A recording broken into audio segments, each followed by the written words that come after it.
Hello everyone and welcome to a new video, and this will be one of those videos. But recently in Westfall I picked up on a few things while questing that I would like to share with you and that I think will increase your overall efficiency and enjoyment in leveling. So as you know, in World of Warcraft there are a lot of quests that require you to kill and collect certain stuff, and without having a quest most of the time you won't be able to get an item from a certain enemy or being able to interact with an object. But there are exceptions to that rule, and in this video I really would like to talk about those kinds of exceptions. Not only will this make leveling for you a bit smoother, but also will take away a lot of the frustration. For example, if you find an item, just sell it, vendor it, because you think it's not of that much value or not of that much use to you. And then you notice like 10 minutes later, oh, I actually could have needed that for a quest, and you have to collect it all over again. This can be really frustrating, and that's why I would like you to avoid those kinds of things, and that's why I would like to go over a few quests with you. So starting out in Westfall, we actually have a lot of those quests I was talking about, and starting off with the Harvest Golems. And Harvest Golems, they drop hops and they drop oil, and usually you would think maybe that's something for engineers or something for cooking, not really something you need. But actually you can use them for 2 quests already, and one of them is Keeper of the Flame around this zone right here, where the Ghost Captain basically requires you to collect 5 flasks of oil, which you can hand in here for some extra XP and also some neat items. And then around here you need to give in 5 hops also for some XP and some beverage. Sorry, I did a slight mistake here. This actually gives no XP. It's only important for the boost if you're into that, and for a quest later on called Try Times, where you need to collect different sorts of alcoholic beverages, and this is one of them. So if you plan to do this one, then still make sure to pick up that quest, but other than that it's really not that profitable. While making your way through Westfall you encounter all kinds of different beasts, and they actually also play a role in 2 quests that are pretty reminiscent of cooking quests. One of them is Westfall Stew, and you also need like Murloc eyes, and I have it displayed here on screen. All sorts of different ingredients which drop from all sorts of different beasts in the Westfall area, and you can already start collecting them even without having the quests, so make sure not to throw them away and actually keep those items. Same thing goes for Go Tusk Liver Pie, although I would almost recommend you not to even do that quest because it's just such a tedious one and the drop rate is really low. I have to add though that if you got to Redridge and you have to kill also a lot of Gore Tusk over there, that you actually can also collect them from that point and maybe just keep the quest and hand it in later once you collect a few more of those livers. Speaking of Redridge, there's actually also a quest called Redridge Gulag around this area, which again requires you to kill all sorts of different beasts in the area, and well, makes it possible for you to collect certain items even before accepting that quest. Alright, jumping to Duskwood, where you actually start out killing a lot of spiders and wolves, and before even getting to Darkshire you probably are doing this quest thanks to this camp here and this little camp right here, which require you to kill those wolves and spiders. But the actual quest giver is a chef in Darkshire, so if you get there and if you did your quests already and paid attention to keeping those gooey spider legs and the wolf meat, you almost can hand in the quests immediately. Remember that for the wolf kebab quest you also need some herbs from Stormwind, so if you ever go back to learn something from your trainer while questing in Darkshire, make sure to also head over to Stormwind, go into that little shop and pick up some special Stormwind herbs. Alright then, moving from Darkshire to Darkshore, and here we have the Stranded Sea Creature quest chain, and this one is quite interesting because it starts out like with a quest where you have to accept the quests before even being able to hand in the quests into like one of those special cases I'm talking about in the video right now.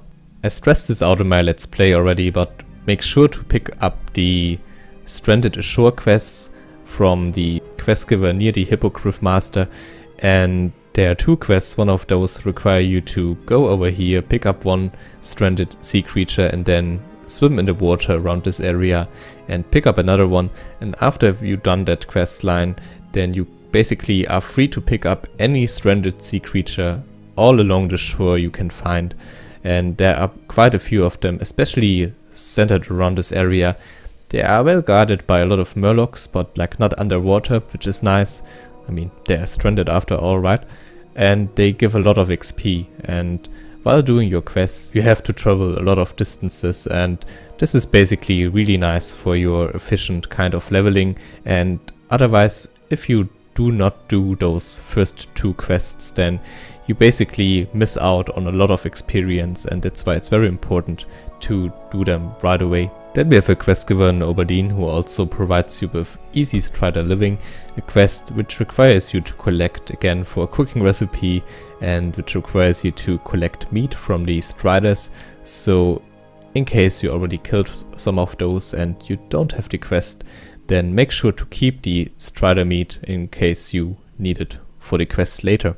Alright, 2 of the earlier quests which actually require you to at least have skilled cooking, which is like an investment of 1 silver and totally worth it for the XP and silver you get back in return.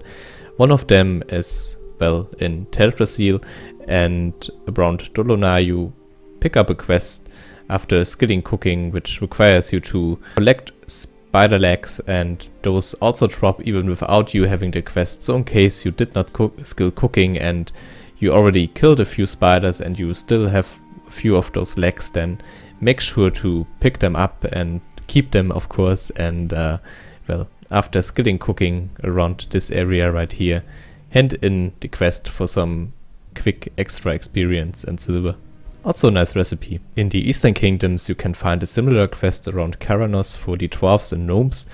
After skilling your cooking you can basically hand in a lot of boar meat that you find around this area and basically all over the Dunmorrow starting zone. It's actually not quite the boar meat, it's more like the boar ribs, so make sure to keep them and also to stack up on some booze you need for the recipe in case you want to cook some more later on, but those are actually pretty important for some very nice early on XP and silver. And again, a recipe. In the Badlands there's also a goblin that requires you to collect a few buzzard wings, and you need to go for higher level buzzards. For this case around level 30 is the point when they start to drop them, so make sure to pick up that quest as well and get some nice and easy XP from buzzard wings. Another recipe like collect quest is in Hillspread, and this one requires you to kill a few turtles and hand in the turtle meat for, again, recipe, silver, and of course nice boost in experience. One of the more popular quests, and for once a quest that does not have to do anything with cooking, is located in Stranglethorn, and it's of course the Green Hills of Stranglethorn questline, which requires you to collect all different sorts of pages. You also can buy them off an auction house if you are well set regarding gold and all that stuff. In case you are twinking, this is one of those quests you can actually fulfill for some nice XP for a high gold cost but very less time consumment. In the major capital cities you also have the A Donation Off questline, which requires you to donate a certain kind of cloth, be it wool cloth, silk or mage weave, and you basically donate it for reputation, and the first time you do it you also get some experience, but it's not repeatable for the experience after that. It's a one-time thing and you can do it for every single kind of cloth, but keep in mind that if you do it later, if you do it repeatedly, it's only for the reputation. And also regarding the efficiency, it's really not that great, but nonetheless it gives you some experience if you really want to rush your leveling. Alright guys, this is it for now. There might be a few other quests that I did not have in mind as of now and that I probably missed, so in case there's anything like that, please make sure to leave a comment explaining it to me. I try to refrain from going for profession kind of quests because I think that are a bit too specific, and if you have a profession you can probably look them up for yourselves. I even got into a bit detail with the second one, like the second profession, cooking, because I think this is like something everyone can have and probably will have if you want to really go for a pretty decent character or hero. and that's why I thought, hey, let's include them. Keep in mind, a lot of the quests I told you about, they don't require cooking.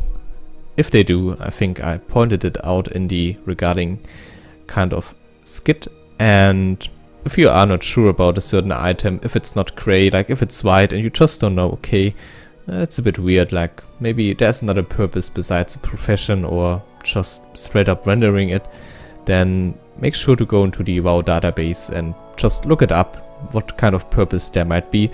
Especially like with things that drop from beasts, certain ingredients, they most of the time they have always a value, and it's much more efficient to actually put them in the auction house instead of just rendering them. Maybe you also want to plan ahead for a certain kind of twink you plan to level up, and in that case it might be nice to keep something in reserve and not just straight out sell it. So yeah, for now this is it guys, thank you for watching. I hope I could tell you a few new things and that I helped you maybe making your journey through Azeroth a bit more enjoyable and less frustrating. In case you enjoyed the video, please leave a rating, and well, you should see around this area maybe a subscribe button and some of my other stuff that I do in my free time. And in case you're interested in that, then please check it out. And yeah, with that in mind, see you guys around next time. I hope you have a fantastic day, stay awesome, and bye.